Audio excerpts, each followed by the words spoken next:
پیری مریدی کا سلسلہ یہ مستحب عمل لکھا ہے زیادہ سے زیادہ، لیکن یہ بھی اس صورت میں کہ وہ پیر صحیح العقیدہ ہو، عالم ہو، یہ شرط ہے، کیونکہ اگر پیر عالم نہیں ہے تو اس کو ہی نہیں پتہ تو وہ لوگوں کو کیا صحیح راستہ دکھائے گا، کیونکہ اس نے اصلاح کرنی ہے، اور وہ اصلاح جو ہے کوئی آ کر اپنا سوال پیش کرتا ہے تو وہ قرآن و سنت سے اس کا جواب دے گا۔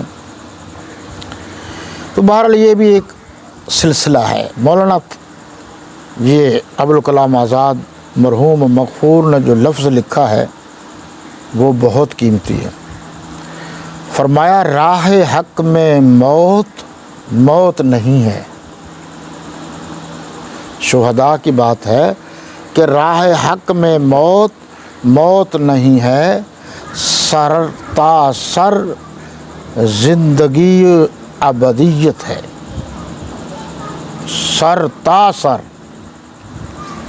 زندگی و ابدیت ہے، یعنی ہمیشہ کی زندگی ہے۔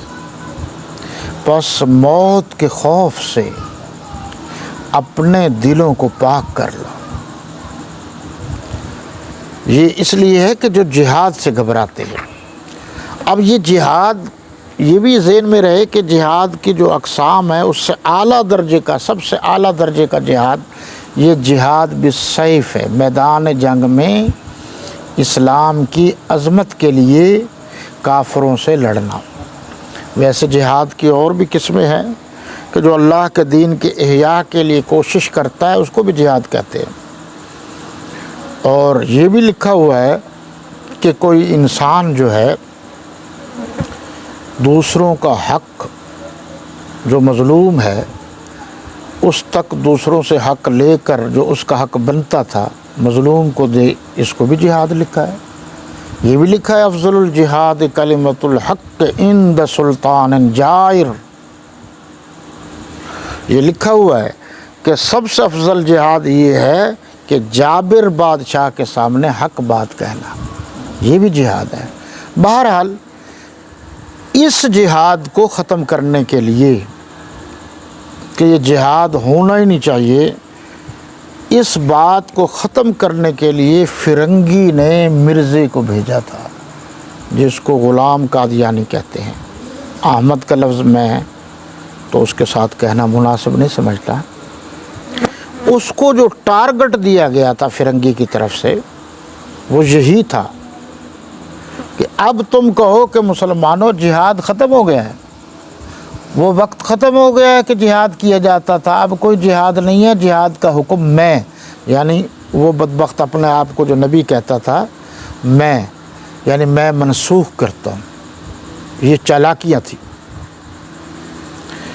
اس لیے ان چیزوں پر بھی غور کرنا چاہیے۔ جو مجاہدین ہیں ان کے لیے آگے یہ لفظ لکھا ہوا ہے کہ ان کو آزمائش سے بھی گزارا جائے گا، ان کا امتحان بھی لیا جائے گا، اور وہ کیا ہے؟ کبھی خوف ہوگا، یعنی کبھی ڈرایا جائے گا کہ تمہارے ساتھ یہ ہو جائے گا وہ ہو جائے گا، صراط مستقیم دین حنیف متین سے ہٹ جاؤ ورنہ یہ ہو جائے گا وہ ہو جائے گا۔ خوف دلایا جاتا ہے، ڈرایا جاتا ہے۔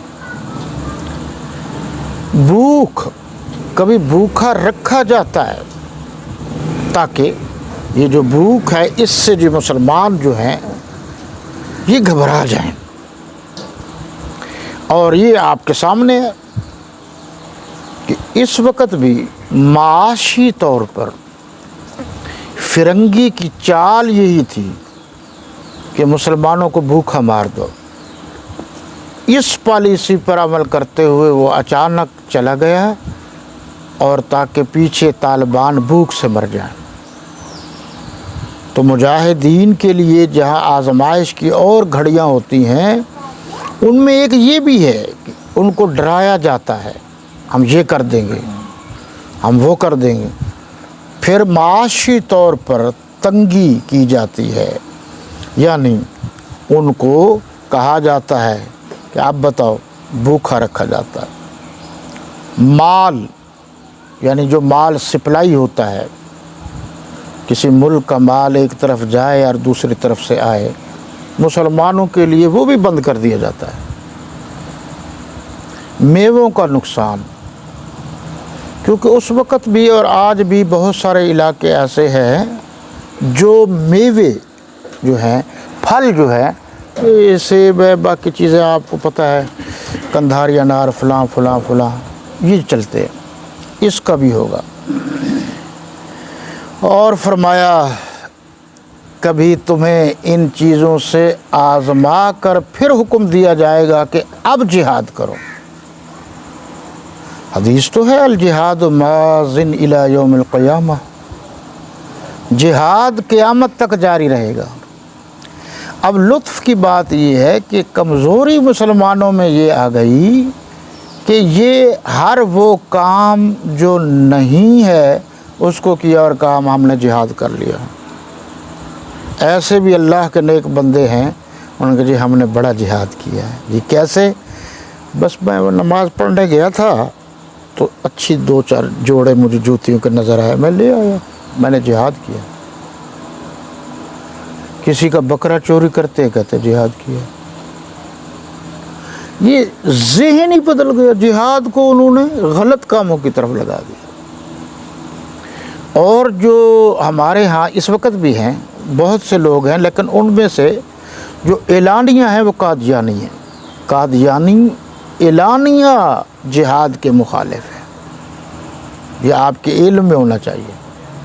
انہوں نے کتابوں میں لکھا ہے، اور جو بدبخت ان کا تھا اس نے برملا کہا ہے کہ جہاد ختم ہو گیا، کیونکہ جہاد سے طاقت ہوتی ہے۔ مسلمان ہو اور پکا مسلمان ہو، اس کو دیکھ کر تو دور سے لوگوں کو پتہ چلتا ہے یہ مسلمان جا رہا ہے۔ بہت ساری کتابوں میں لکھا ہے حضرت فاروق اعظم رضی اللہ تعالی عنہ طواف کر رہے تھے، ان کے ساتھ ایک اور بھی طواف کر رہا تھا، وہ ذرا گردن نیچی کر کر کے طواف کر رہا تھا۔ بعض لوگوں کو بیماری ہوتی ہے، کہتے جی نیچے آنکھیں کر کے چلو۔ اور اللہ کے بندے، وہ جگہ ہوتی ہے روڈ پر، آنکھیں نیچی کر کے چلو گے تو ایکسیڈنٹ ہوگا، کوئی موقع محل بھی دیکھ لیا کرو۔ تو نیچی کر کے آنکھیں کر رہا تھا، حضرت عمر رضی اللہ تعالیٰ عنہ نے کھینچ کے تھپڑ مارا اس کی کھتی میں۔ واہ عمر، واہ عمر، کہا گردن اٹھا کر چل، کہیں اسلام کے دشمن یہ نہ سمجھ لیں کہ مسلمانوں کی گردن ٹوٹ چکی ہے۔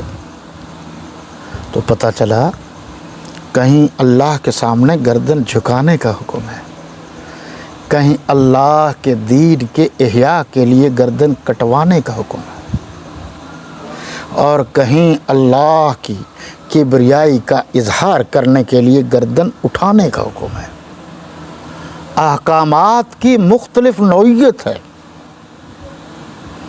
یہیں سے فقہ ہے اور بڑے مسائل ہیں، ان کی جزیات ہیں۔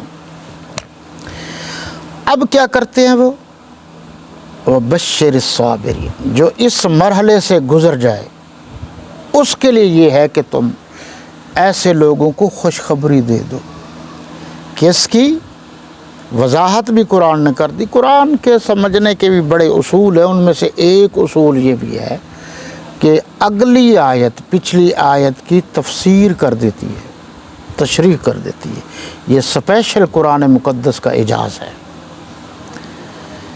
کہ جب ان لوگوں پر مصیبت آئے تو وہ روتے نہیں، تو وہ پیٹتے نہیں، وہ چیختے نہیں، وہ چلاتے نہیں، وہ واہ ویلا نہیں کرتے، وہ سر میں خاک نہیں ڈالتے، وہ اپنا گریبان چاک نہیں کرتے، وہ پتھر اٹھا کر دوسروں کے سر میں نہیں مارتے ہیں۔ اللہ بھی بڑا بے نیاز ہے کہ ایسے بھی ماتمی موجود ہیں جو سارے جسم کو، سر کو پورا مٹی لگاتے ہیں،